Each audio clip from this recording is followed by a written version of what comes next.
dalam Kristus. Bacaan suci yang kita dengarkan menggambarkan identitas Yesus Kristus yang datang sebagai terang dunia untuk menghalau kegelapan di tengah dunia. Terang dibutuhkan untuk mengalahkan kegelapan. Tentu kita bisa membayangkan bagaimana kalau seandainya pada malam seperti ini lampu padam, berarti otomatis kita tidak bisa melihat secara jelas siapakah yang duduk di samping kiri, samping kanan. Bahkan kita bisa menangkap benda apa saja yang berada di depan kita. Cahaya atau terang bisa terlihat dalam kegelapan, dan kegelapan ada karena ketiadaan cahaya. Pernyataan Yesus sebagai terang berhubungan langsung dengan perjanjian lama yang menghubungkan Mesias dengan terang yang diutus untuk mengeluarkan orang-orang yang tinggal dalam kegelapan. Itu merupakan seruan dari Nabi Yesaya bab 42 ayat 7. Jadi setelah ibadah ini bisa langsung cerita kita, tapi saya omong sekarang. Ya. Pernyataan Yesus sebagai terang dunia secara implisit menunjukkan bahwa dunia ini gelap. Gelap berkaitan dengan bahaya, ketidaknyamanan, ketakutan, dan dosa.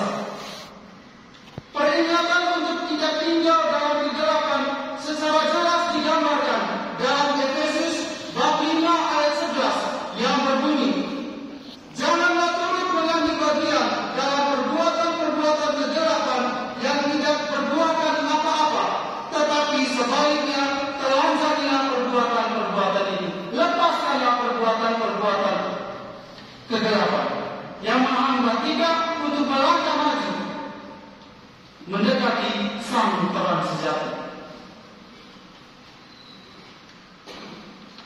Dalam Matius bab 5 ayat 14 menegaskan eksistensi kita sebagai anak-anak terang.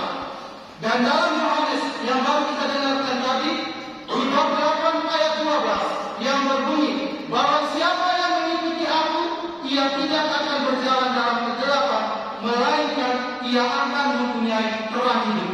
Jadi kita bisa terang, kita dapat dikatakan sebagai anak-anak terang bila kita datang kepada terang sejati, dan terang sejati itu tidak lain adalah Yesus Kristus sendiri.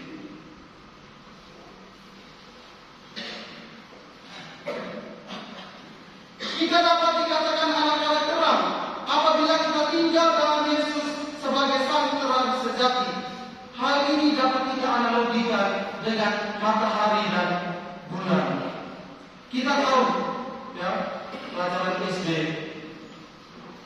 matahari itu sumber cahaya terbesar di bumi dan menghasilkan cahaya sendiri.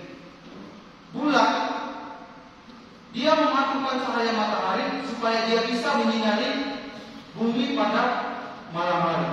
Itu artinya apa?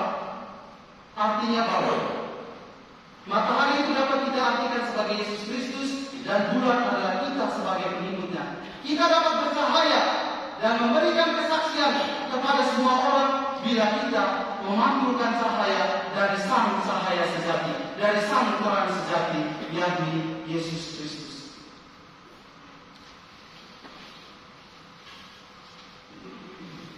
Santo Arnoldus Jansen telah menyerahkan seluruh hidup dan karyanya demi membawa terang bagi semua orang.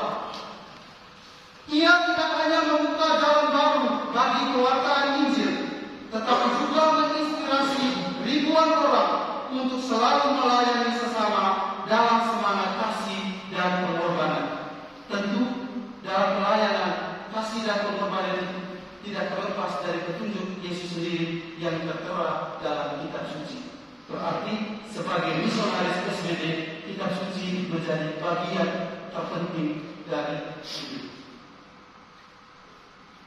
Dua spiritualitas Santo Arnoldus Jansen berakar pada devosi yang mendalam kepada Tritunggal Maha Kudus. Ia percaya bahwa misi gereja harus dimulai dengan penyerahan penuh kepada Allah Tritunggal,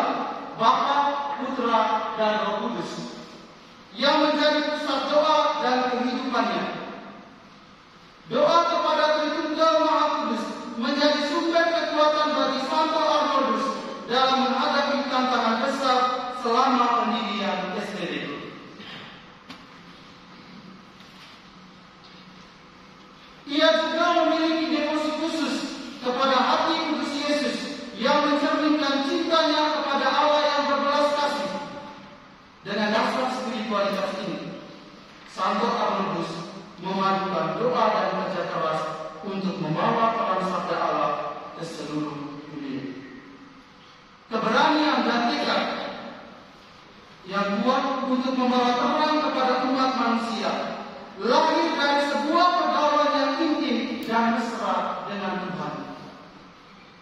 Santo Arnoldus Jansen membuka seluruh dirinya untuk mendengarkan suara Tuhan. Mendengarkan berarti memusatkan perhatiannya kepada orang yang sedang berbicara. Dan dalam mendengarkan suara Tuhan, hati sebagai bait Roh Kudus berperan penting dalam memahami setiap maksud yang disampaikan oleh Tuhan. Dalam peristiwa tersebut, Santo Arnoldus Jansen merasa tersentuh dan bisikan Tuhan melalui sabda yang dia renungkan di setiap harinya. Sebab pada ungkapan yang mengatakan bahwa dengan membaca kitab suci saya berdoa, dengan berdoa saya berkontemplasi, dan dengan berkontemplasi saya berkhotbah.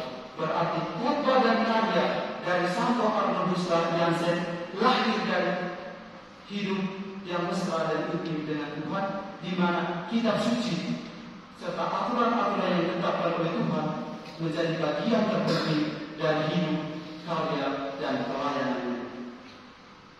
Maka, sebagai generasi-generasi pembawa terang sabda Allah, kecintaan terhadap kitab suci menjadi dasar yang pokok. Sebab dengan sabda yang diwartakan oleh seorang misionaris STD hendaknya terlahir dari pergaulan yang intim dan mesra bersama Tuhan melalui sabdanya. Mari kita renungkan.